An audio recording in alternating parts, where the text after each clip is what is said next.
What is happening, everyone? My name is Wesley Shoemaker. I'm back with you today with Zach Anderson and Aaron Parker on today's episode of the BlueGoldSports.com podcast. We have officially reached the end of spring football, and the countdown to fall is now officially on for the West Virginia Mountaineers. This Saturday was the final practice of the spring for West Virginia with the annual Gold-Blue Spring Game. And we are going to break down the spring game, look at players, look at plays, look at this team as a whole as they head into summer. So Aaron, Zach, how are we doing today? And just want to get your overall thoughts on how you felt Saturday went. Doing good. The spring game was a good one to cover. It was a beautiful day. I think the fan turnout was pretty good. And I think overall it was a better spring game than last year. Last year was more of an event type thing with more drills and cone drills and stuff like that. And this was a good scrimmage between the gold and the blue. And I liked how Harrell's offense looked. I mean, still some stuff to clean up, and obviously JT Daniels isn't on campus, but I thought the team performed pretty well. Yeah, we saw some pretty good looks at Harrell's new offense with a primarily passing offense. And you saw that now running the ball in a spring game isn't very viable, but you saw a lot of the passing aspect of the offense. And honestly, the timing looked well between the quarterbacks and the receivers. The routes were there, and the quarterbacks made most of the throws. And it seemed like Will Crowder was the most he was the most accurate arm of the day. But Nico Marchiol made plays on the ground and in the air, so they look like the two best ones to me at quarterback. Yeah, speaking of quarterback, I kind of want to start off with just kind of grading the overall quarterback's days. I think that we saw a mixed bag from a couple of guys, especially with Garrett and with Nico. But then you also saw Goose have probably the best he's looked, I'd say. I mean, obviously we haven't seen practice, but from what it sounded like, it was the best he's looked since coming to campus. So Aaron, I'll start with you. Quarterback grades for the three quarterbacks. Start with you. Goose Crowder, I'd give him an A. He didn't make every throw, but he was the star of the show outside of Preston Fox at the receiver position. I'll give Nico a B-. He was good, missed a couple throws, but you're talking about a high school senior. So Neil keeps addressing that, it's a little fast for him. So overall, I think, B-. And Garrett, I'll give him a flat C. I didn't think he was bad. He put up some numbers, and that 2-play sequence with Bryce Ford Wheaton was really good. 2 plays, 1 touchdown, 75 yards. But he had a bad interception, kind of just threw it to the end zone in double coverage. Neil said you can't have that pick, and you can't. So I'll give Green a C. I think I may be a little harsh here, but I'm going to start off with Will Crowder. I'm going to give him a A-, just because it seemed like he was he was very set in the pocket, and he seemed comfortable there. And he definitely showed that he was the best one. He just missed a couple throws, like you said. And Nico, I'm going to give him a B-, just because specifically one play I remember is him missing a wide open touchdown down the left sideline. And that's something that in Harrell's offense, we're going to need those shot plays. But like you said, Aaron, he is a high school senior, and the game's coming. He'll slow down for him. It's a little fast for him right now. So, and then for Garrett Green, I would give him a C+, solely because of that one touchdown drive to Bryce Ford Wheaton. Without that drive, I think his performance was a lot worse, and there's definitely a lot to build on for him. But with that series there, it was a really bright spot for him. For me, I'm going to go Garrett Green. I'm going to give him a C, just like you did, Aaron. I think Neil Brown has raved all spring about how Garrett Green has developed the deep ball, and I think you kind of saw the flash of that and saw him be able to get the ball down the field, which I think is very promising, because you kind of saw a 10-yard offense last year with him, whether it was him running or throwing a little something quick, and I feel like if he were to have to play quarterback this year, barring any injury to JT Daniels, and depending where he ends up on the depth chart, you need that in your offense. As for Nico, I'm going to give him a B+. I just think he did all the things that he really should have done, and he showed flashes of athleticism. He showed that he can move around. He showed that he is capable of developing. And I think that's the biggest thing with him because he is still so young. He's supposed to be graduating high school in the next month. He's not supposed to be stepping on a college football field this early and succeeding. And then for Will Crowder, I got to give him an A. Like, he just impressed all day. He made most of the throws. Like, he looked the part. And I think in a spring game, that's kind of what you got to do the most, is just look the part. And I think Goose did that really well. On the flip side of things for the offense, though, was the play of the offense in general and the play of the wide receivers. As we have talked about on this podcast, as it's been mentioned everywhere, the wide receiver room is not that deep, and they don't have a ton of top end talent, and they really don't have they have spots that can be taken. And I think one guy, obviously, that everyone's probably heard about, Preston Fox. He had a day in the game. He kind of stole the show, as Aaron said. Got a scholarship, made a one-handed catch, made Sports Center top 10. He did about everything you could do right in a spring game. Bryce Ford obviously was targeted a lot. Finished with 10 targets, 98 yards on six receptions. Like, that's pretty good. Sam James caught a couple balls, but you kind of just saw like these guys kind of work as a unit, and I think that's a plus. And we also saw Graham Harrell's offense be introduced to Mountaineer Nation for the first time. So, Zach, I'll start with you. What do you think of the wide receivers, and kind of more as a whole, what do you think of Graham's offense? Before I get into the wide receivers, I kind of want to touch on the offensive line when we're talking about the whole grand scheme of the offense, because the offensive line seemed like to get a great push. I mean, I know it's a spring game, there's not a lot of weight there, but the offensive line was getting a lot of push, and it seemed like they were protecting the quarterbacks well, and that's something that Graham may have worked on in the spring with the offensive line to improve on that, because that was one of our struggles, giving up sacks last season.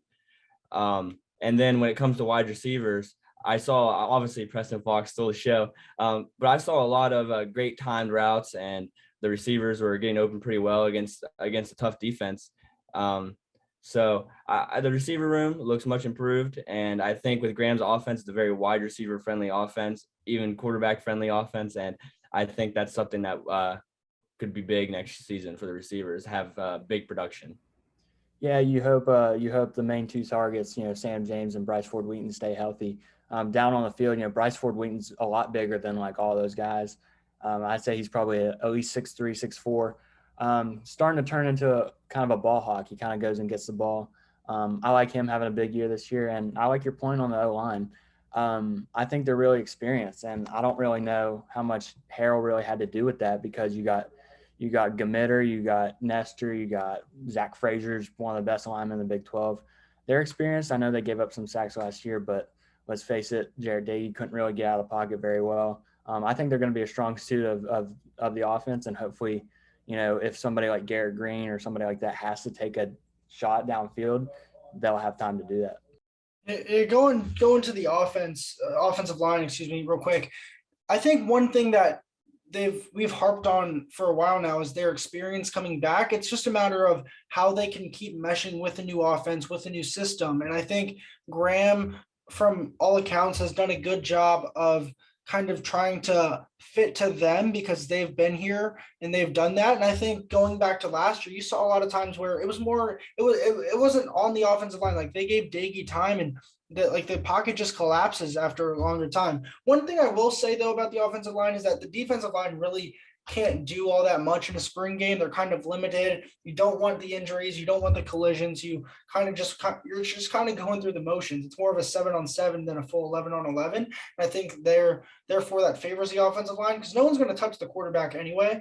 And so it makes the offensive line look that much better. But I do agree that their experience will help them going forward. And as for the receivers, like, if you go and look at JT Daniels and what he's done, he throws the deep ball a lot. And I think you've seen it at USC. He's had NFL guys like Michael Pittman. Like, he's had guys to throw the ball to, but if there's no trust that someone's going to go catch that ball 40 yards down the field, then it's just going to be this same kind of ticky-tack short stuff. And I think Bryce Ford has kind of really gone after developing and putting on the weight and doing everything he has to do to turn into a true number one wide receiver. I agree. Ford Wheaton's he's had a couple drop issues across his couple years here. So is Sam James. But I think Ford Wheaton has kind of left that behind him a little bit. He does look the part. I like Caden Prather too. I'm sure he'll have a couple of drops. He's, just a true sophomore. But I like him. Sam James has had some drop struggles over the years, but I mean, what is he? Is he a redshirt senior? I mean, he's been here for at least 4 years. So that's got to be behind him at this point if he wants to be the number 1 or number 2 target. I'm sorry, I'm going to go a little off topic on the receivers here because there's a certain point I wanted to bring up that was mentioned a lot in the post game after the spring game. Was that a lot of people saw that the offense was going and attacking the defense now rather than how compared to last season where it seemed like we played conservative and we would let the defense come to us and we would try to just hold on to a game or don't let the team back into it. So it seems like according to what people said, like even Dante Stills in his post-game presser and many of the coaches, they said that the new offense goes out and attacks the defense. And I think that's something that's important and that's helping everything mesh together, I think, well. Yeah, that's the Graham Harrell offense. I mean, you're talking about, he's coached Mason Fine and, Keaton Slovis, JT Daniels, all these guys. And he's part of the Mike Leach branch of Air Raid. And it's not going to be playing conservative like the Oklahoma game last year. WVU and Neil Brown kind of played not to lose. I don't think we're going to see any more of that. And that makes me wonder like how a guy like Garrett Green will fit in because, this is year 3 for him. And last year is just kind of like come in, hopefully break a run like he did against TCU. That's not, he's got to actually step up and be in the pocket now because he's got a good O-line. He's got experienced receivers and he's a part of Harrell's offense. So it makes me wonder how a guy like that can fit in because he's not going to be like a read option guy anymore. That's a good point you bring up, Aaron. And I kind of want to bounce to this question off of Garrett Green is that you saw Nico and Goose kind of show out on Saturday. And obviously, I think we can all guess that there's probably going to be a quarterback that transfers out of West Virginia before fall camp starts. I think that just based off just sheer numbers and the room and obviously playing time, like, do you think that guy is Garrett Green? Like, if you had to guess today, Aaron, would you say that if one of the 4 quarterbacks between JT Daniels, Nico Markeel, Garrett Green, and Will Crowder were to transfer, who do you think it is? Do you think it's Garrett Green or do you think it's somebody else? I used to think it was Goose Crowder just because of the lack of opportunity. And some people were calling for him last year and we didn't see him at all. After the spring game performance, I would think it's Garrett Green, but I mean, it seems like he really likes being here. So I can't really make that call. But after Goose's performance, people like him. I don't know. I don't know if it's going to be Goose. Yeah, with Goose's performance, I mean, it seemed like he would be the person that was like 4th on the depth chart, wanting to move on. But now with his performance he got Saturday, I think Garrett Green might be the person who ends up doing that. But I'm not one to fuel rumors. But if I were to make a pick, that'd probably be Garrett Green. Would probably be the one I'd pick.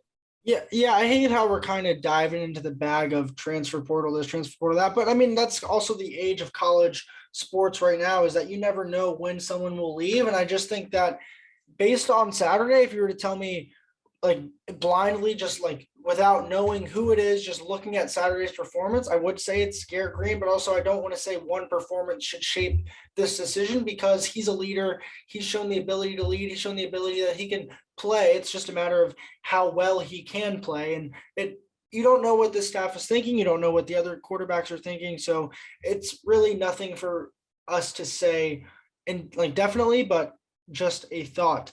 As for the offense, one more thing I want to touch on before we kind of just take a look at the defensive side of the ball is the running backs. Obviously, as Neil Brown said, you can't really do much with running backs in a spring game. There's not a lot of hitting. You can't really tell if they're breaking tackles or not. One guy who I think did show his ability is Linjay Dixon. Dixon is a transfer from Clemson as a 4-star transfer. I believe he has this is his final year of eligibility left. He broke a nice little run to the right side, scoring the ball. Didn't really do much else besides that, but it was still good to kind of see that power back who can have speed to the outside and get to the outside. Just kind of your thoughts, guys. I'll start with Zach here. Just kind of overall in the running game, and what else impressed you? So from the running back room on Saturday, I saw a lot of improvement.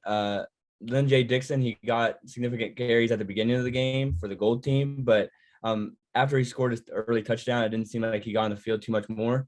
And Tony Mathis got the occasional carries, which he's projected as probably our number one guy, but we'll see. We can see how that turns out.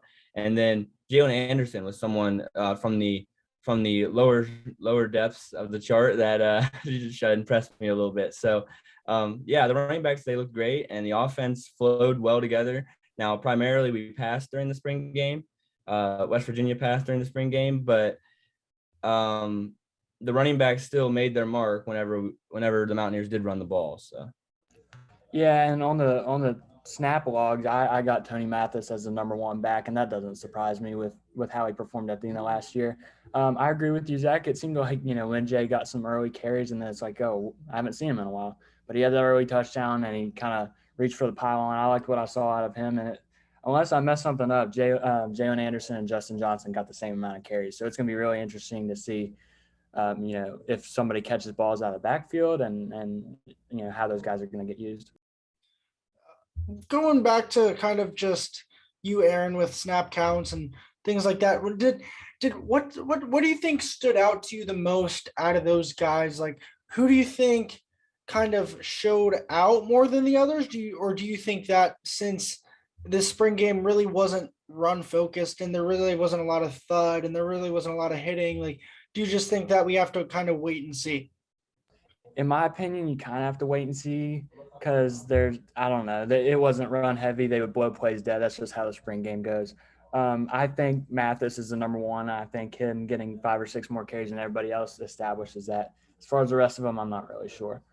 But during the spring game, it was definitely hard to gauge because they would, like Aaron said, they'd blow plays dead early. But it seemed like the running backs were doing good, falling forward.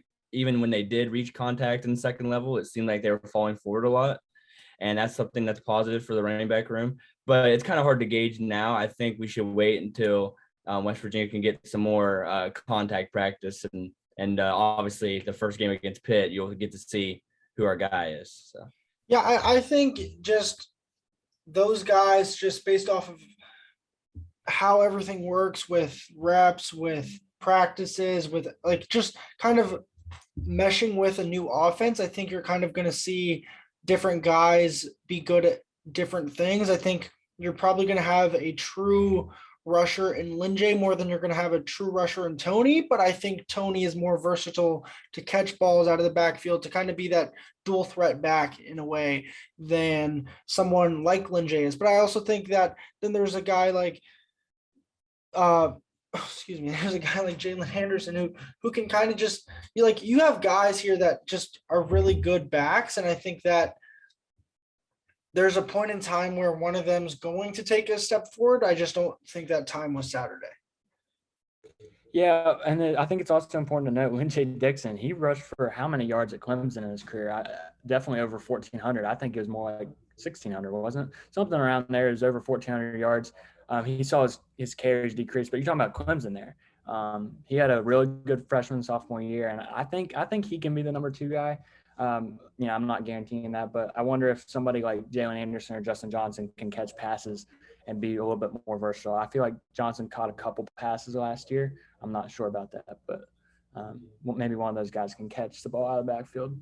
Besides Linjay, all the other running backs had a chance to learn behind Letty Brown a little bit. And Letty Brown was a very versatile back. He could catch the ball and run, be that workhorse back that West Virginia needed.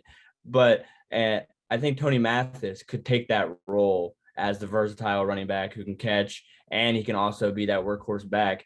And then Linjay Dixon is a great complement to him as a number 2 option. Kind of switching sides of the ball here. I feel like spring games and spring practices, a lot of the focus is on the offense because the offense can do the most. But in the same breath, there is a defense on the field. So, Aaron, overall thoughts on the defense? Obviously, there wasn't a lot of show. Everything was kind of bland, nothing really crazy scheme-wise. Just your overall thoughts on them. I think they looked as good as they could. I think the secondary, you're going to have to learn some new names and faces. That Burks had an interception, so that's a good sign because Neil's been talking him up.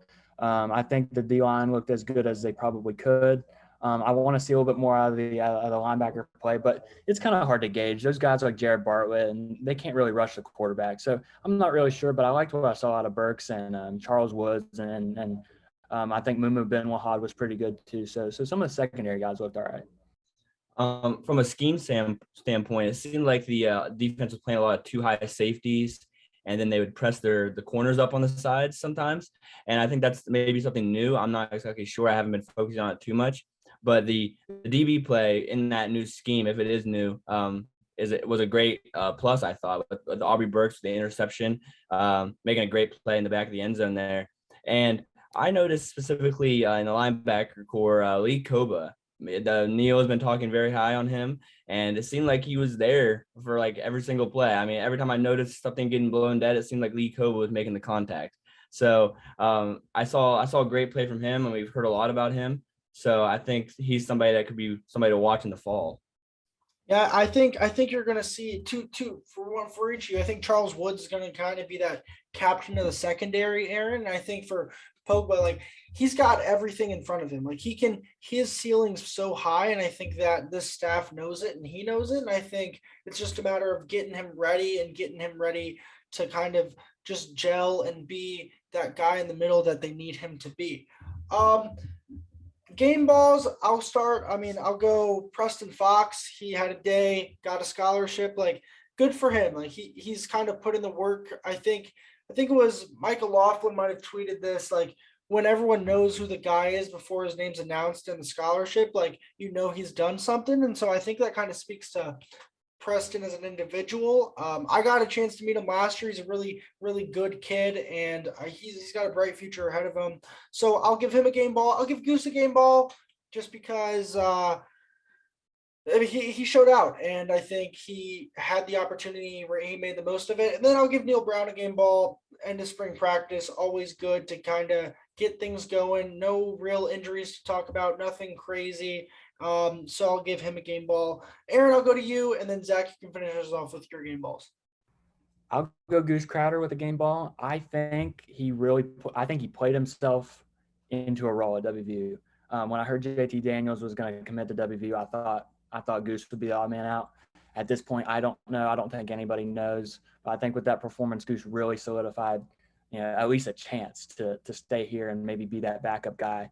And if JT gets hurt, maybe he could be the guy or have a role. I think he played himself into a role. And how could you not give one to Preston Fox? I mean, Kane Prather was interviewed after the game, and he was like, the whole team was like, Neil, like, come on, it's time to give this kid a scholarship. Like, they all knew weeks and months ahead that he deserved it. So that guy played to his ability. I'll complete the trifecta here. I'm also going to give Goose Crowder a game ball because he just, like you said earlier in the podcast, Aaron, he looked the part at quarterback, and he was sitting in the pocket, making the strong throw, stepping up into the pocket, and running the offense well. So he definitely deserves a game ball. And then I'm going to go Bryce Ford Wheaton. I'm not ignoring the performance Preston Fox had. Because he's a great guy, and he definitely deserved to be on scholarship after that performance. But Ford Wheaton's going to be our number one receiver for the fall, and him showing out with, I think he had about 98 yards and that touchdown from Garrett Green. He had a great performance as well, so I want to touch on him and how far he's developed too. Yeah, I just think overall my last thoughts, but I'll let you two get to it. After I'm done, I think overall the spring game for me was good for West Virginia. I think it was good to kind of get the fans back, good to get the offense seen, kind of build excitement, build that here we go again type feel. I think this offense has the potential to be, if you get good quarterback play and you get some receivers in as we know they're adding to this roster over the summer, like if you can get that, this offense could be as talented as that 2008 offense. Like, this team can put up points. This team's not going to be scared of anyone to go toe-to-toe with them, and I think that's good. And I think that's my biggest takeaway from Saturday is that this offense is going to be something. It's just a matter of, can the defense keep up? Can the defense just do enough to keep this offense in games?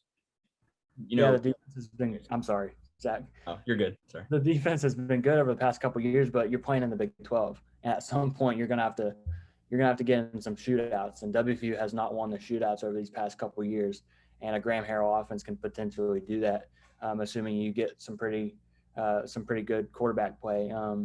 So yeah, I think it was good overall, and it was good to have the fans in the house. They had a gear sale early in the morning, so some people were wearing some game used jerseys and memorabilia like that. So I think it was good for the fan base, good for the football team overall. Touching on that a little bit, something that stuck out to me looking on Twitter following the game is that the offense was getting people excited. There was many people tweeting that this Graham Harrell offense is for real and this Graham Harrell offense is exciting. And I think that's kind of a goal they wanted to get to, shoot some excitement into the arm of the fan base. And like you said, with the gear sale before the game and all the momentum leading into this season, I think the offense really has shot the arm into the fan base and given them something to be excited for the first time in a couple of years. So yeah, Zach, you talk about these words. One word I saw bouncing over Twitter all day was electric, and I just think that that's something that there's not been much of, is electricity with this offense. You kind of saw something that was super bland, and I think it just opened the door for limitless possibilities. Obviously, you've got 129 days, if I'm correct, until Pitt, and so time's starting to tick. You're a month away from kind of getting back into the thick of things for the summer, and then you're a couple months away from fall camp, and then sooner or later Pitt is going to be here. And I just think that the time is now. There's kind of no more waiting around. I think we've now seen the floor, and I think the floor is a lot higher than it has been in recent years, and I'm excited to see how high the ceiling can get. Yeah, I mean, we've seen the floor over the last couple of years be pretty low. Pretty depressing as far as offense goes. So this is a whole new team. As far as playing in a offense-heavy league like the Big 12, I think Pitt's going to be a great test. I mean, they're preseason number 9. Slovis is the presumed starter. You got the Bolitnikoff winner on their side too. So I think that'll be a good prep for Big 12 play, and see if Harrell's offense can match that and make it kind of like a 2018 type shootout game. I completely agree. I think that Pitt game, September 1st, will be a great gauge for this offense to see how we can hang with the Big 12 offenses and defensively, obviously with the former Bolitnikoff winner and a Heisman, and now they're actually in their Heisman favorite, but now they have Keaton Slovis, like you said. I think that's going to be a great gauge for us moving into Big 12 play, and defensively especially, because obviously their offense is going to throw a lot at us. So defensively it'll be something to watch too. So yeah, I just think it's hard to wait, I think, for many fans, and I think it's a good thing compared to kind of dreading September getting here. But with that note, that will do it for us on today's episode. Once again, this is the BlueGoldSports.com podcast. I'm Wesley Shoemaker, joined by Zachary Anderson and Aaron Parker. If you made it this far, we do appreciate you listening. Spring football is officially over. Summer is on the horizon, and then right after that is football season. So we are getting there, folks. Just stay patient. So thank you for listening. Thank you for watching. Once again, I'm Wesley Shoemaker. This is the BlueGoldSports.com podcast.